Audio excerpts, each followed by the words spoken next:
All right, we're going to start this meeting. This is the Commission on Chicago Landmarks.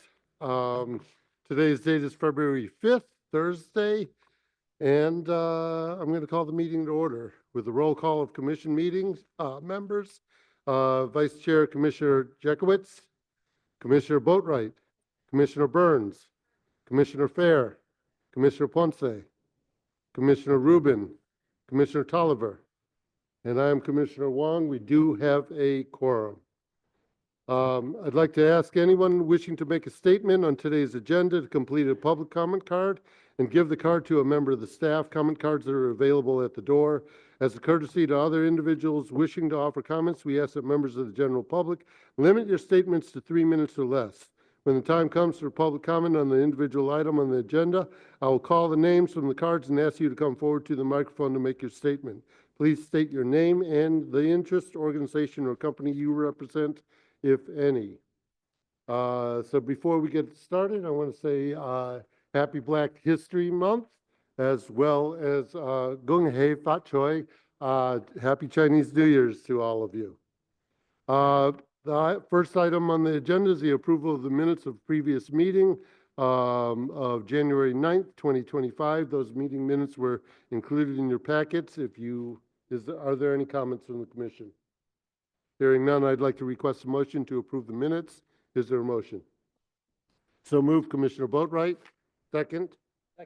Second, Commissioner Jekowitz. All in favor? Anybody opposed? The motion carries unanimously. Second item on the agenda is the report from the Department of Planning and Development on the Morning Star Baptist Church of Chicago in the 3rd Ward. This property is located at 3993 South Dr. Martin Luther King Jr. Drive. And Commissioner Boatwright, this is yours. All right. Good afternoon. So first slide is up. Okay. The Department of Planning and Development finds that the proposed landmark designation of the Morning Star Baptist Church of Chicago supports the city's overall planning goals for the surrounding Grand Boulevard community area, the Bronzeville neighborhood. Next slide, please.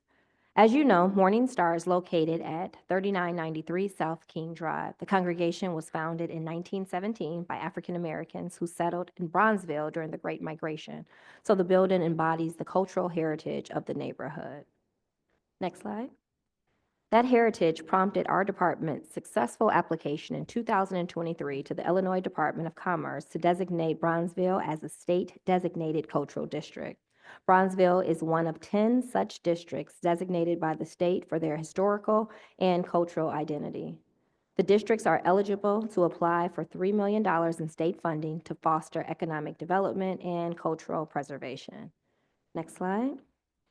To support the state cultural district in Bronzeville, DPD has committed to a number of goals, including the designation of Morning Star Baptist as a landmark. Other tasks that we have undertaken related to the district are the identification of long-standing local businesses which may benefit from promotional programs such as the Legacy Business Program, and the creation of story maps, samples of which you see here, which are web-based digital media narrating the people, places, events associated with Chicago landmarks within Bronzeville. Another important initiative that the department is pursuing is the Bronzeville Cultural Trail, which will transform the abandoned elevated Kenwood rail line into a major recreational and cultural attraction. The scope of this undertaking will require significant planning around the trail, historic resources, and land use associated with it in the coming 18 to 24 months. In summary, the Department of Planning and Development finds that the proposed landmark designation of the Morning Star Baptist Church supports the city's overall planning goals for Bronzeville and is consistent with the city's governing policies and plans. That concludes my report. Thank you, Commissioner. Does the commission have any questions for Commissioner Boatwright? If none, is the applicant here? Do they want to make any? I don't believe so, Okay. Chairman. All right. Any other questions? There is nobody signed up to speak on this matter from the public. So therefore, I'd like to request a motion, take the next step in the designation process to request consent from the property owners. Is there a motion? That's Commissioner Tolliver, and second by Commissioner Fair. Do the roll call. Commissioner Jekowitz, Commissioner Boatright, Yes. Commissioner Burns, Commissioner Ponce, Commissioner Rubin, Yes. and I'm a yes as well. That motion carries. We'll go on to the next item. Next item on the agenda is a report from the public hearing and final landmark recommendation on the Wax Tracks building in the 43rd Ward. This is located at 2449 North Lincoln Avenue. I will, let's see, a public hearing was held on January 17th regarding the proposed landmark designation of Wax Tracks at 2449 North Lincoln Avenue. Adam Rubin was the hearing officer for the commission. Before I call on Commissioner Rubin for a report, let me state that the public hearing was a forum for introducing evidence and cross-examining witnesses for the proposed designation. The commission was given copies of all statements received as well as the transcript and exhibits from the public hearing. However, I will allow brief comments from the property owners and any members of the public should they wish to address the commission. But please make it short. So I'll call on Commissioner Rubin for the hearing officer's report. Commissioner Rubin, please. Thank you, Commissioner Wong. The public hearing on the proposed landmark designation of Wax Tracks located at 2449 North Lincoln Avenue was held on January 17th at 9:30 a.m. in the City Council chambers on the second floor of City Hall. The purpose of the hearing was to gather relevant facts and information to assist the commission in deciding whether the building meets the criteria for landmark designation set forth in Section 2120620 of the Municipal Code. I was the hearing officer on behalf of the commission. Copies of the public hearing transcript, commission documents, and statements submitted at the hearing have been distributed to commission members. Originals of these documents have been made available to commission members and the public at the Historic Preservation Division's office. The commission staff presentation recommending the proposed landmark designation was given by Candlin Hahn of the Historic Preservation Division staff. At the conclusion of the staff presentation, the commission's rules and regulations allow property owners to become parties to the hearing and/or question the staff's presentation. The owners did not request party status and no questions were asked. 11 members of the general public made statements in support of the landmark designation. A 12th member of the general public indicated his support but did not wish to speak. 67 written statements supporting the designation were also submitted. No one spoke in opposition of the designation. Altogether, 21 members of the general public signed in and attended the hearing. The total length of the hearing was 1 hour and 5 minutes. That concludes my statement. Thank you, Commissioner Rubin. Does the commission have any questions for Commissioner Rubin at this time? Okay. If none, Candlin, if you want to go on with the presentation, that'd be great. Thank you, Chairman Wong. So I am presenting a summary of the staff report. And just by way of reminder, for a timeline, in August of '23, the commission approved a preliminary landmark recommendation for the party. The owners didn't consent, and so, as you've heard from Commissioner Rubin, we held a public hearing. We're talking, of course, about 2449 North Lincoln Avenue. It was the location of the Wax Tracks record store from 1978 to 1993, and where the internationally known Wax Tracks record label was launched. So for site context, the building is located in the 43rd Ward in the Lincoln Park community on Chicago's North Side. It's located on the east side of Lincoln Avenue, about a half block north of the intersection of Lincoln, Fullerton, and Halsted. As part of the preliminary recommendation, the commission preliminarily found that Wax Tracks meets 2 criteria for Chicago landmark designation, including criterion 1 for heritage. Life and business partners Jim Nash and Danny Flesher opened the Wax Tracks record store at 2449 North Lincoln in Chicago in 1978. They were music collectors who would travel anywhere to see a new band, and their shared passion for music inspired the Wax Tracks retail venture. Their personal tastes, creative generosity, and willingness to take risks shaped the store into an international source of eclectic and groundbreaking music. When they launched the Wax Tracks record label from the store, The music which was created put Chicago on the world stage as the U.S. city which birthed the new genre of what came to be known as industrial dance or industrial music. In the late 1970s and early 80s, records were sold by a few large national or regional chains, department stores, grocery stores, five and dimes, mail-order record clubs, and the occasional independent retailer. But with a few exceptions, the music sold at Wax Trax was not the type of music that could be purchased at these retail outlets, whose bottom line demanded they stock the music most likely to sell, namely what was heard on the radio or seen on TV. Nash and Flesher focused on specialty genres, offering a breadth and depth of music that other retail outlets, with rare exception, did not. With bootlegs, imports, and hard-to-find records, cassettes, CDs, and videos, Wax Trax became an international retail destination. The music reflected Nash and Flesher's tastes: select classic rock and roll and R&B, punk, new wave, glam, rockabilly, dance, power pop, psychedelic, psych pop, European synth pop, avant-garde, and other eclectic genre.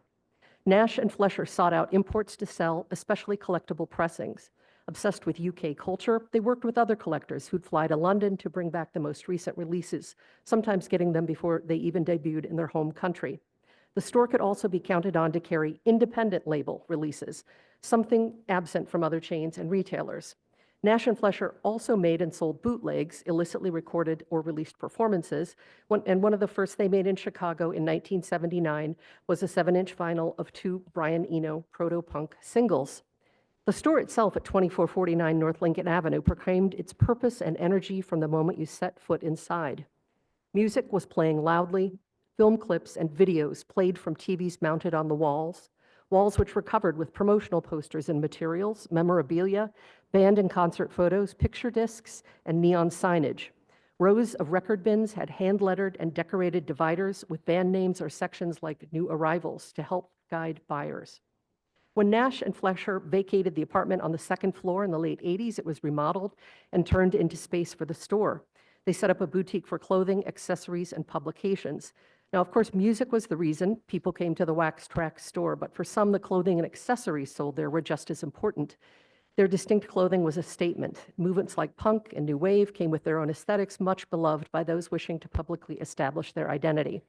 Wax Trax was the first in Chicago to carry Doc Martens, Trip New York City, and other brands which have become staples of music-related fashion. Magazines on offer there included not only music industry magazines, but fanzines, a type of fan-based journalism which focused primarily on non-mainstream music genres and bands. And if you wanted one of these, Wax Trax was where you went. Using the store as their home base, Nash and Flesher also helped to bring the world to Chicago by producing and promoting shows for then more or less unknown bands. And by 1980, they were paying to fly in unconventional bands like Bauhaus, The Cramps, New Order, and The Jam to Chicago for their first ever shows in the city. The store opened at a time in America when society's pendulum was swinging away from earlier decades' idealism and freedom-focused liberation toward the new right and the nostalgic conservatism of the Reagan years. But all of that was left behind when you stepped into the store. Customers might be sporting mohawks or business suits. They might be from the North Side or the South Side, but they were all fans of the music being sold. And the power of music to overcome stereotypes and connect people was palpable at the store. It was the common language spoken by the people looking at the bins next to you. Now, this type of acceptance was not always easy to find. To those who felt targeted or out of step with the new status quo, or who felt like outcasts, or those who didn't even want to fit in, the Wax Trax record store provided a rare refuge. The store became a mecca and a meeting place for those most comfortable outside the mainstream, and more than one band has referenced friendships formed there being the reason their band started. This embrace included the LGBTQ+ community. Much of the music sold in the store and the artists who made it were, quote, free from the stereotypes and predefined expectations or expressions of sexuality and gender, as noted in a 2019 Tribune article. At a time in America when being labeled homosexual is generally considered at best an insult or a joke, if not justification for physical abuse or worse, this made the store a sort of safe zone for the LGBTQ+ community. Now, this alliance was not formal or trumpeted. Music led the way. And in this fashion, the store was an extension of Nash and Flesher. Yes, they were gay, but that was just a fact, like their hair color or their height. Take it or leave it, it was up to you, but Nash and Flesher weren't going to hide it. For some in need of reassurance, the power of this stance was liberating. Having pressed bootlegs, organized concerts, and procured difficult-to-find music from all manner of sources, it was not that much of a stretch for Nash and Flesher to establish their own legitimate record label. The nature of the work needed to run the store meant they'd already established relationships with distributors, manufacturers, venues, and musicians. Their first official label release in 1981 was done in response to being asked to record and make a pressing for a local punk group called Strike Under. The plan was to sell the EP out of the store, so they only had a small number made, but the Wax Trax record label had been launched. For the second release, Jim Nash, a fan of John Waters' films, approached one of the star's female impersonator, Divine, who had not released any records. Divine accepted the offer, and their second release was a single. The release was not expected to make much of a profit, but this wasn't how Nash and Flesher chose to conduct the store or the label. They sold the music they liked, and they recorded the music they liked, music that other companies would not take a chance on.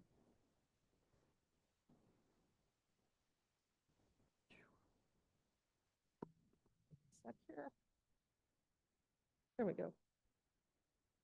Witnessing these new developments was employee Frank Nardello, who was in the local band Special Affect with Al Jorgensen. Nardello gave his bosses a demo tape from his friend Jorgensen, who'd just put together the band Ministry.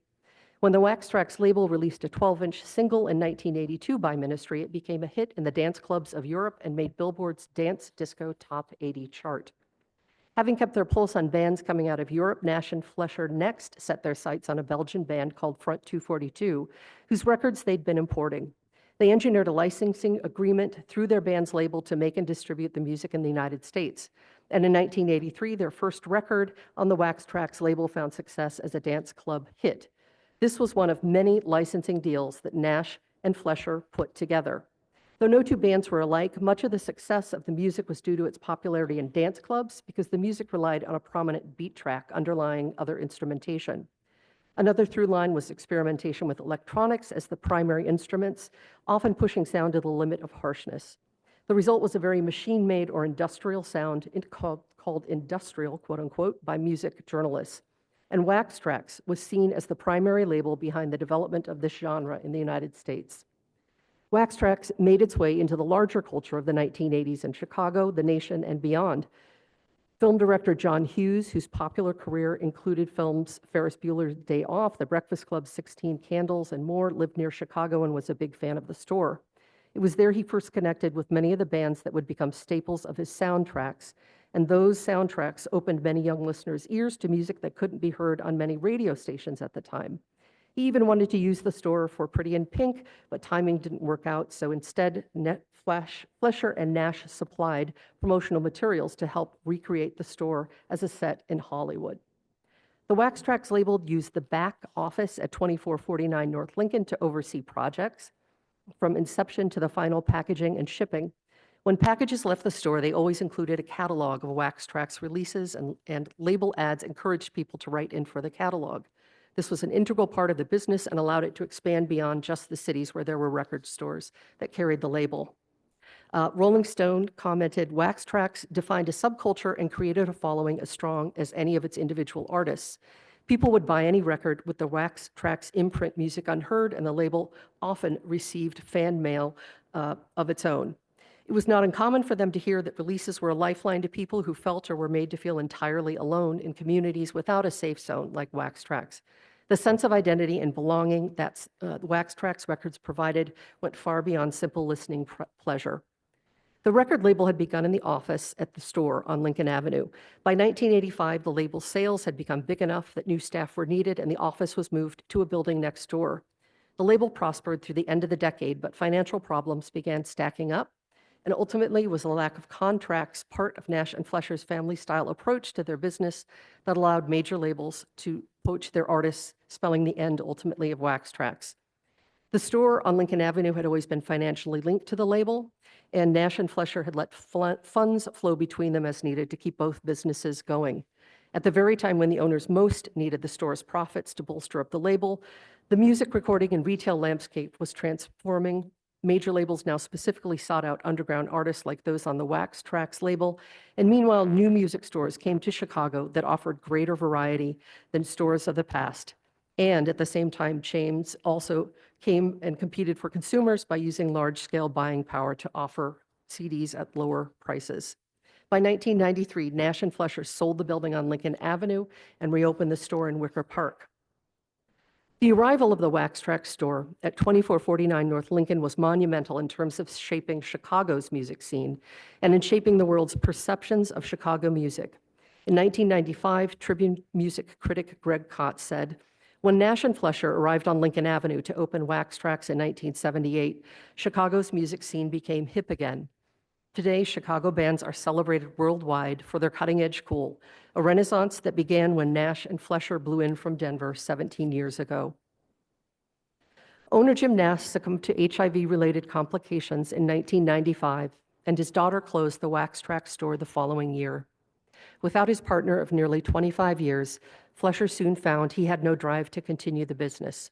Eventually, he returned to Arkansas and a quieter life, and he passed away in 2010 from an opportunistic infection from HIV. Looking at the legacy of the store and label Nash and Flesher had created, Richard Giraldi of the Chicago Sun-Times compared Wax Trax to another Chicago musical institution. Quote, "As important as Chess Records was to blues and soul music, Chicago's Wax Trax imprint was just as significant to the punk rock, new wave, and industrial genre. What began as a record shop on Lincoln Avenue that specialized in underground music more than 30 years ago morphed into an influential label and seeped into the city's culture." So, in addition to the heritage criteria just discussed, the commission also preliminarily found that Wax Trax meets criterion 4 for exemplary architecture.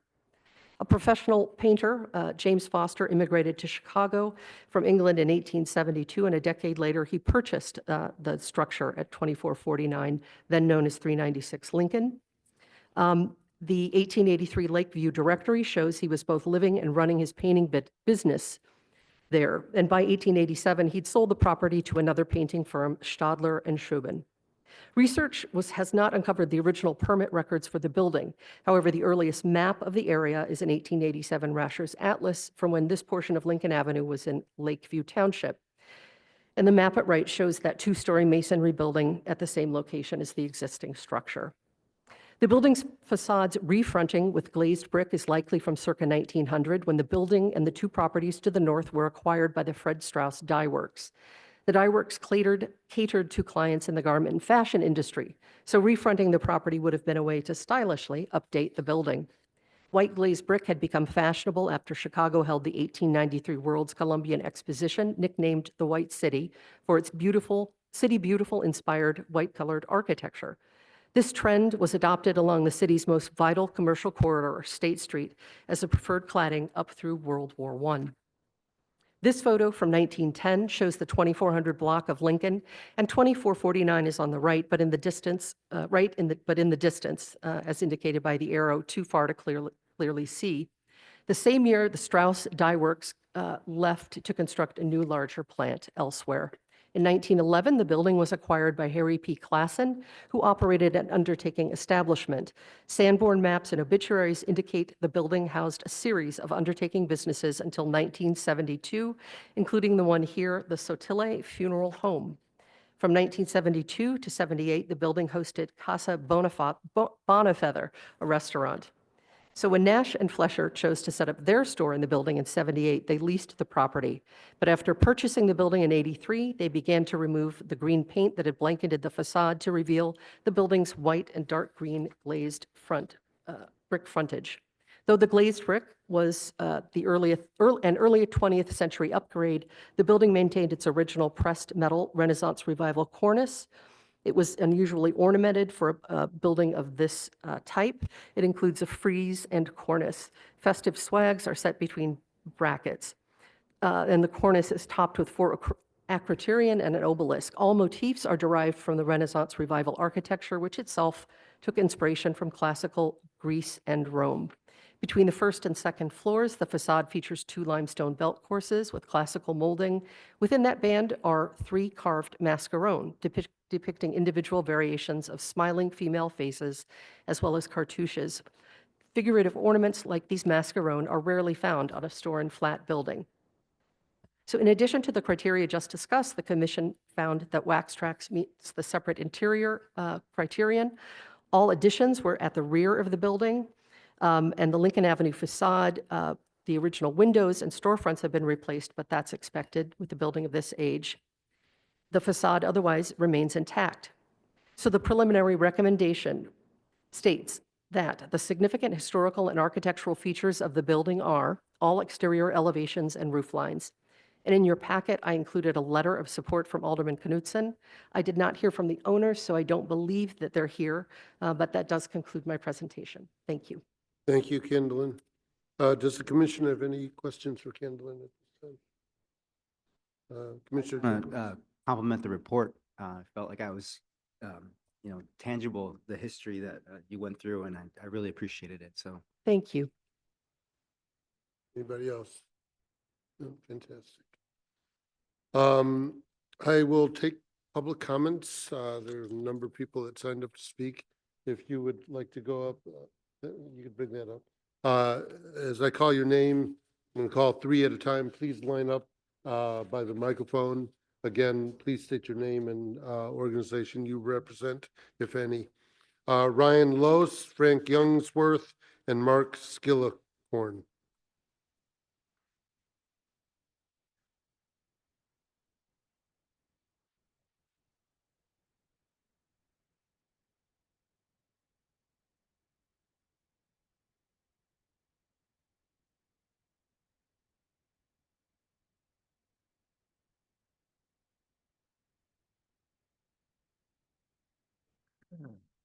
Thank you for the opportunity today.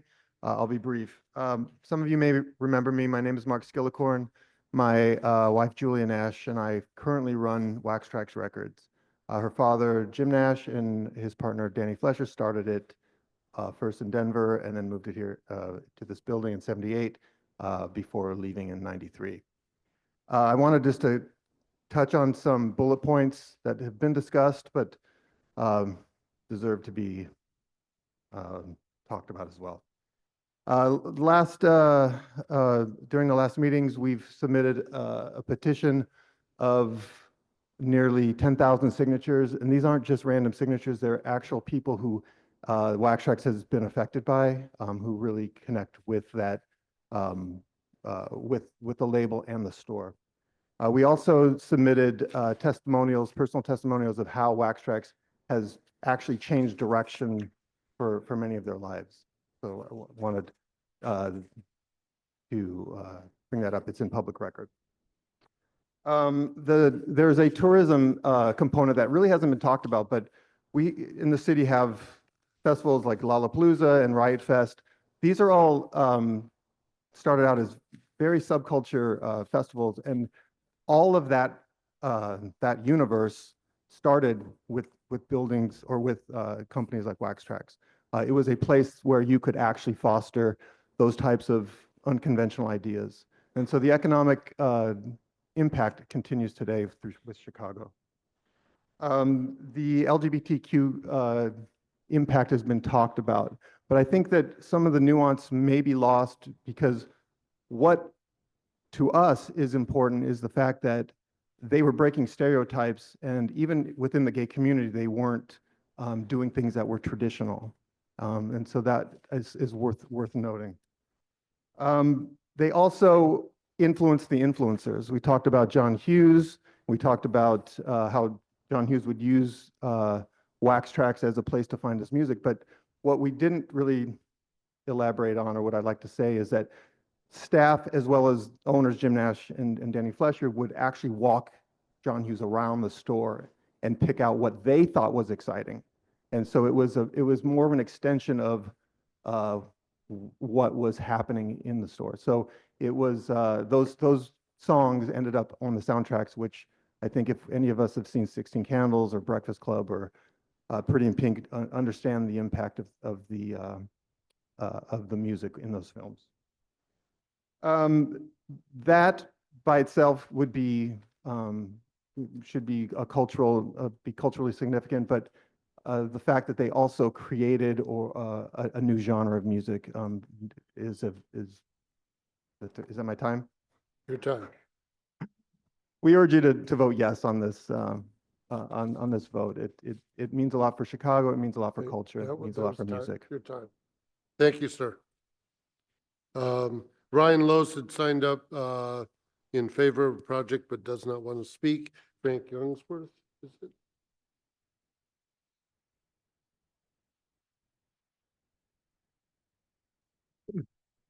Oh, sorry. Yeah, my name is Frank Youngworth, and I'm a record producer. I currently signed to the Numero Group. I was a retail buyer with Rose Records back. I moved to Chicago in '84. I shopped at Wax Trax for as long as it was. I was even went to the Wicker Park store. I was a buyer at Rose Records, and we did carry a lot of Wax Trax there. Even one of my singles is like, not to get into too deep into it, but total ripoff of one of the Ministry singles that was on Wax Trax. I read about this meeting and I thought it'd just be interesting to walk over and show up. I just wanted to point out compare Wax Trax to, and my experience, my memories of it, to another cultural institution, and which is still like very much kind of in the mainstream, right this minute, and that's the movie A Complete Unknown about Bob Dylan. If you're watching very carefully in the first few minutes, he's walking along McDougal Street and he kind of pokes his head almost into a storefront of a place that was called the Folklore Center, Izzy Young's Folklore Center. And that, like Wax Trax, I was founded in 1957 in Greenwich Village. And like Wax Trax, it was, music specialists that ran it. It was basically a book and music store. Bob Dylan immersed himself, spent lots of time in his early formative years looking, kind of pouring through all of the records to be listened to and things to read about. And really, the Folklore Center in Greenwich Village in New York City really helped spawn, international treasure like Bob Dylan, Nobel Prize winner.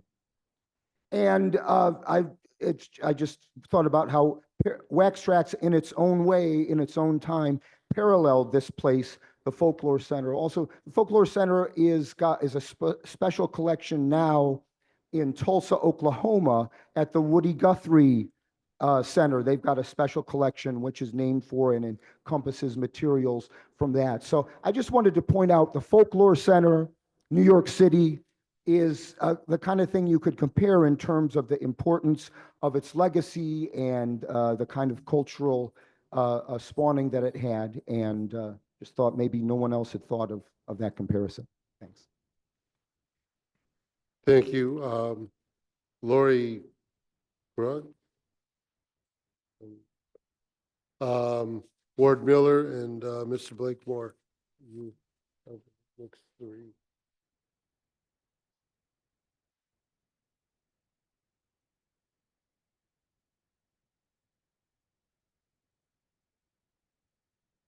Hi, my name is Lori Chris, and I'm speaking on behalf of Wax Trax becoming a historical site. I think sometimes because of where we're at right now as a society, it's interesting, or it's different to look back and remember where we were in the 80s. In the 80s, if you dressed all in black or if you had your hair a certain way, you were ostracized. If you were, gay, you were ostracized. All of these things were, not the norms then. Now, how many times do you walk down the street and you see so many people that are dressed all in black, with their hair in unnatural colors, tattoos all over, and that's just become the norm. Back then, it was not the norm. And I grew up down in Kankakee, and I was in a small town, raised Roman Catholic, and single mother. And I literally went, my poor mom, from scratch and sniff stickers to dressing in all black. So I endured a lot of bullying. And I actually was then brought down to the school psychologist's office in 6th or 7th grade. And she told me after a few visits that things would be easier for me if I just dressed like everybody else. And I said, well, what happens when I dress like everybody else and I'm not like everybody else? So that said, and I was into music a lot, ended up finding out about Wax Trax and went there, begged my mom. She was a divorcee. She wanted the heck out of Kankakee also. We drove 60 miles, ended up on the doorstep of Wax Trax, and I was thrilled finding this little pocket. And I realized that I was going to be okay because of this little pocket. And so my story, though, is one of so many people's story. I'm one of thousands that were touched by Wax Trax. the trajectory of their lives changed, whether or not went into music then as a livelihood, or if they, became in the arts or a related field. Whereas with people like me, it just showed that we were going to be, okay, just as a basic, right, just to be who we wanted to be. And that was huge. And ironically, I'm dressed much like today, like how I was back then.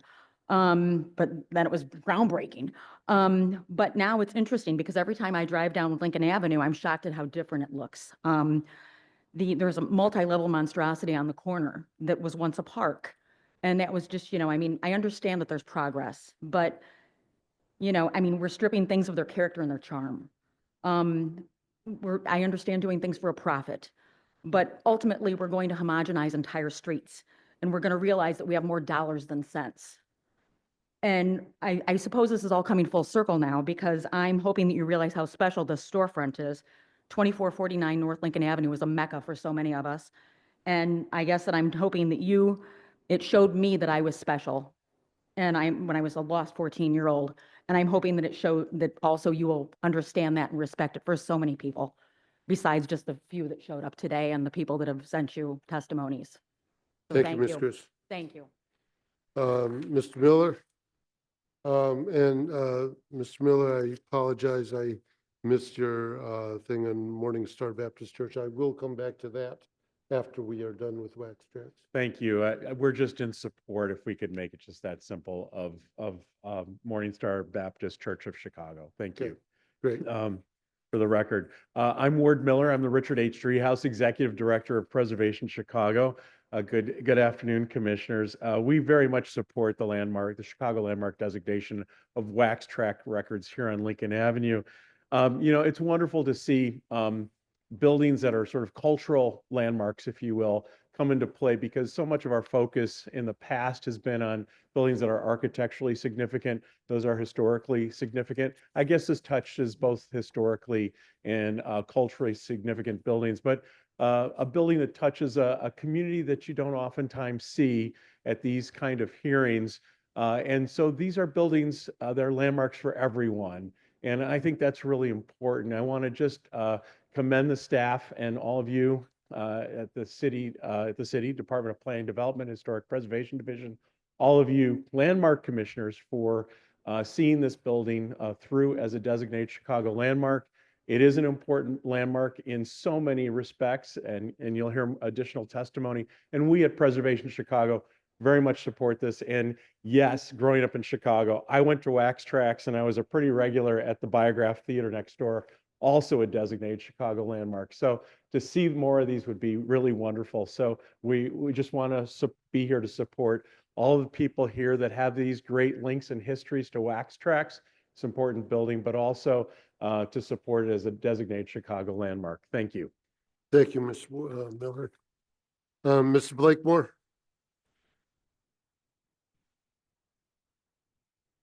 Student of history with the landmark, I find it very interesting how you can teach history through your historical landmark buildings. So several years ago, I came in here and I found out it's political.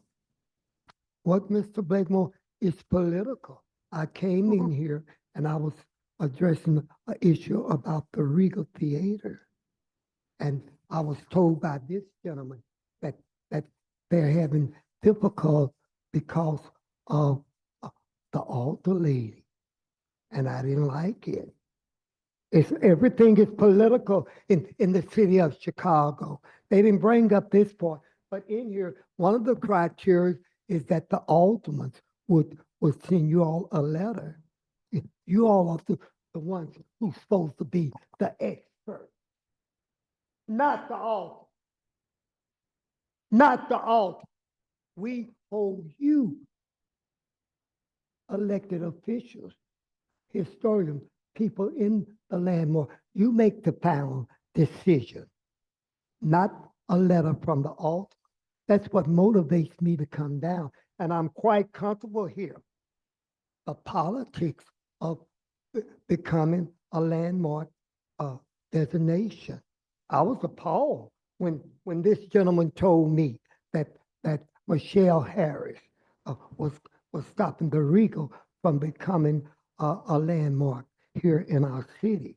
And this is Black History Month. And we celebrate our history and we celebrate our historical buildings. So that's what motivates me to come here. It's too much politics in this, what will be landmark and what won't be landmark. And they all Democrat. They all, even, it goes deep in the roots of Chicago, the politics. This is no place for politics when it comes to these historical buildings. And thank you. And happy African American used to be week and a month. I live it every day.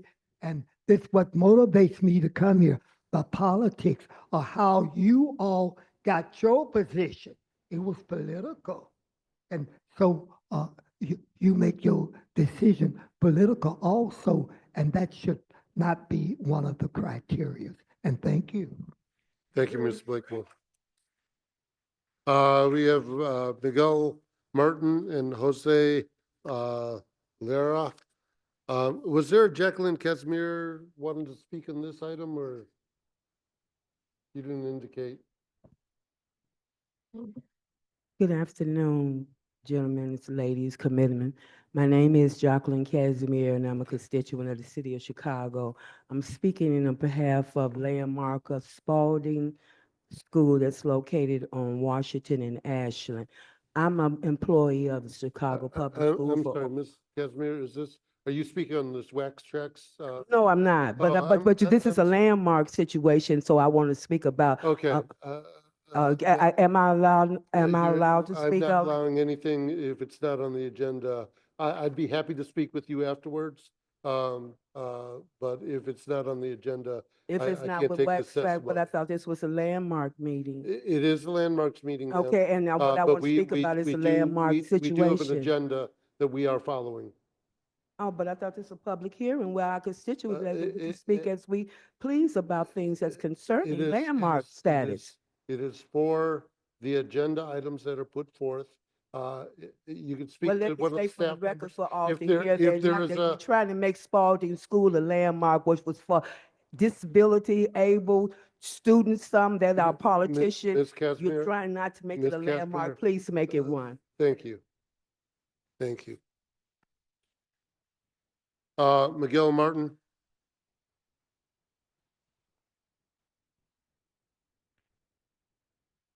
No?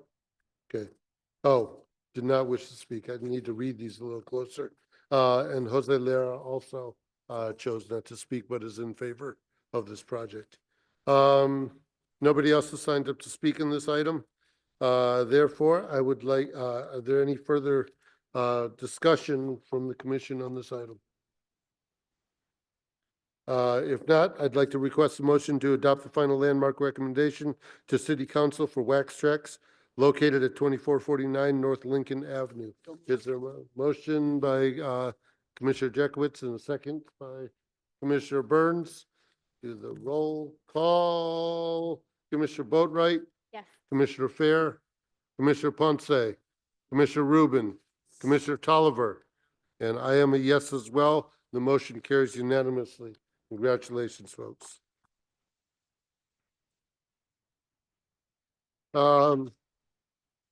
Next item on the agenda is the program committee report. This is the recommendation to the Illinois National Register Advisory Council on the nomination to the National Register of Historic Places. Commissioner Tolliver, I'm just going to let you go on this. On January 23rd to hear public comments on 7 suggestions for possible Chicago landmark designation that were received from the public since the previous program committee meeting in September. The suggestions and comments have been forwarded to Historic Preservation Division staff for further review and consideration. No action by the full commission is needed. I also want to report that the program committee reviewed on behalf of the full commission, one nomination for the National Register of Historic Places. The commission's review of this nomination is under its authority as a certified local government under the National Historic Preservation Act. This gives the commission an opportunity to comment on National Register nominations for Chicago properties. The nomination listed on today's commission agenda is Our Lady of Lourdes Parish Pentecostal Church of Holiness, located at 4208 West 15th Street in the 24th Ward. The program committee voted to recommend that the full commission support the National Register nomination. You were provided with a recommendation to that effect. This concludes my report. Thank you, Commissioner Tolliver. Nobody has signed up to speak on this item. If there's any further discussion by the commission, having none, I'd like to request a motion to approve the recommendation of the program committee on the new nomination to the National Register of Historic Places. Is there a motion? So moved, Commissioner Chekowitz. Second, Commissioner Ponce. Commissioner Boatright. Commissioner Burns. Commissioner Fair. Commissioner Rubin. Yes. Commissioner Tolliver. I'm a yes as well. The motion carries unanimously. Next item on the agenda is the annual report for 2024. This is informational. And Deanna. Thank you, Chairman. The annual report for 2024 was included in your packets, and this presentation is a summary of the work accomplished by the Commission and Commission staff last year. City Council approved 7 landmark designations in 2024. 4 of these designations were initiated by the Commission in 23. Those include Phoebe and John Gray House, Apollos 2000, the John B. Murphy Memorial, and Hyde Park Union Church. 8 landmark designations and 1 boundary amendment for an existing district were initiated by the Commission last year, with 4 of these approved by City Council: Remova Theater, Jackson Storage and Van Company Warehouse, Mars Candy Factory, and Newport Avenue Landmark District Boundary Amendment. The remaining 5 designation recommendations, including Wax Tracks, Kingdom Baptist Church, Harris Trust and Savings Bank, Erie Street Row, and the Rector Building, are in process. Commission staff reviewed 1,584 permit applications and performed 1,953 reviews last year. The average number of days to approve the application or issue corrections was 5.2 days. The Permit Review Committee reviewed 37 projects over the course of the year.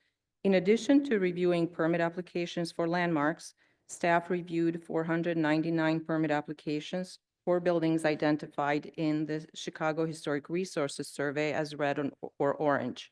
13 of these applications involving partial or full demolition triggered the demolition delay ordinance. 3 Adopt a Landmark projects were completed and certified by DPD last year. The owners of the 3 buildings, 1215 West Gunnison Building, 6901 Oglesby Cooperative Apartment Building, and On Leong Merchants Association Building, invested about $3 million in total and received $750,000 in Adopt a Landmark grants to assist with the work. 2 Adopt a Landmark projects were approved and are under construction. These are at Aragon Ballroom and St. Nicholas Ukrainian Cathedral. Additional 7 Adopt a Landmark projects were approved by the Commission and are in process. Excuse me. 2 of these projects are pending City Council approval, and staff are working with applicants to have funding in place when they're ready to begin work. Last year, the Commission recommended that 2 building projects receive the Class L incentive. 1 project was subsequently approved by City Council. In total, 3 Class L projects were approved by City Council, including 2 that were recommended by the Commission in 23. These projects are for Hoyt Building, Flatiron Building, and the former Mid-City Trust and Savings Bank Building. The commission also reviewed and issued final certification of a Class L property in tax incentive for the conversion of the former LaSalle Street Cable Car Powerhouse into a restaurant. Owners of Chicago landmarks now can automatically get building permit fee waived when they apply for express permits. Last year, 464 properties took advantage of the automatic fee waiver for express permits for small improvement projects. For larger projects that are part of the standard permit process, an application for a fee waiver requires city council approval. 6 building permit fee waivers were approved by city council last year. A first ever cultural harvest of mementos and memories that reflect the cultural experiences of Black Chicagoans was held last year in partnership with the University of Illinois Springfield's Public History Graduate Program and the Chicago History Museum. In addition to archive activities, the event included a variety of performances, presentations, and interactive experiences. The department hosted its first ever Preservation Expo on May 18 with 30 exhibitors who provided advice, resources for historic preservation projects, and information about preservation initiatives. The event was also featured historic Jeffrey Bayer's presentation on the preservation movement in Chicago. So the full report that provides details of the projects and initiatives I summarized, as well as other accomplishments, will be posted on the department's website. Thank you. Thank you, Deanna. I want to make note, this staff, you and your staff are just incredible. This is a whole lot of work that was done in 2024. I want to acknowledge all of you and give you our thanks. Really appreciate everything. So, thank you so much. Amazing. Next item on the agenda is the Permit Review Committee reports, and Commissioner Jekowitz. All right, thank you, Chairman. The Permit Review Committee reviewed 4 projects at its January 9th, 2025 meeting. All 4 projects were approved with conditions. The report summarizing the scope of the proposed project and the committee's decision was included in your packet. This report is for your information and for the record.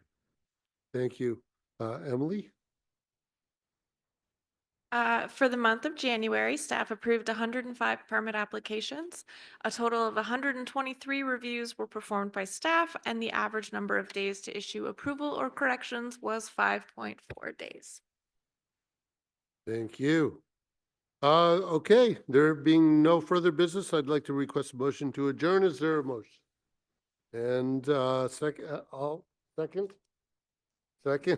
in favor? All right. Motion carries and we're out of here. Commissioner Jekowitz, when you want to.